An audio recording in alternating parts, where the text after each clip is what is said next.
All right, let's set the scene. The year is 2026, and we're about to decode a signal, a really important one, coming from one of America's most vital industrial corridors. What's happening? Well, you've got this massive local boom, and it's on a collision course with a full-blown global crisis. Okay, first, let's look at the big picture. The world, it's hitting a ceiling. We're 3 weeks into this blockade in the Strait of Hormuz, and that $100 price tag on a barrel of oil, yeah, that's not a threat anymore. That is just the new reality we're all living in. Someone called it the new logistics tax. And honestly, that just hits the nail on the head. Think about it. The Pentagon's prepping for a 6-week conflict. And in the meantime, the global supply chain, it's basically paying a ransom just to stay afloat, just to survive. So what we're really talking about here is something called supply-constrained inflation. This isn't your classic, too many people want to buy stuff problem. No, this is different. This is, we can't get the stuff where it needs to go. And a perfect example? Look at hot-rolled coil steel. I mean, this is a core industrial material. It just blew past $1,000 a ton. Why? Because the ships carrying it are just stuck. That's the global storm we're facing. Okay, so that's the storm outside.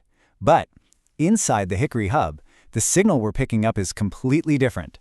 As the rest of the world is scrambling, right here, a kind of local fortress is going up. And it's being built for this exact moment, to withstand this exact kind of chaos. And here's the first piece of that signal. A company called Steel Warehouse. They're moving in. And get this, they're dropping $30.5 million in new capital. Right now, in the middle of this whole global mess. But you know, the real headline isn't just the investment or the jobs. It's the price tag. It's what they're paying for talent. $62,000. That is the average annual salary for these new jobs. Now let's put that number in perspective. That's 62 grand. It's a full 15% higher than the current county average. That isn't just a little bump in pay. No, that's a statement. A big one. And what we're seeing, what this actually is a wage floor reset. It's a really interesting concept. Basically, one major employer comes in, offers way higher wages, and boom, suddenly every other company in the area has to step up their game just to compete for workers. It has the potential to pull everybody's earnings up. But wait, there's another layer to this. This isn't just about steel. This is about the supercycle. See, Hickory isn't just a place that makes industrial parts anymore. It's becoming the physical, the actual nervous system for the entire global AI boom. Just look at the numbers. You've got Corning's massive $6 billion deal with Meta. They're literally forging the physical backbone for generative AI. Right here. We're talking about advanced multi-core fiber that can handle 400% more data. So yeah, this place isn't just another manufacturing town. It's a precision photonics hub. But here's where the story gets complicated. This Hickory fort, it has walls. And this wave of prosperity, it's not reaching everyone. The data is pretty clear on this. What's emerging is a 2-speed corridor. You've got these deep cracks opening up between the booming areas and the ones getting left behind. I mean, look at this divergence. It's stark.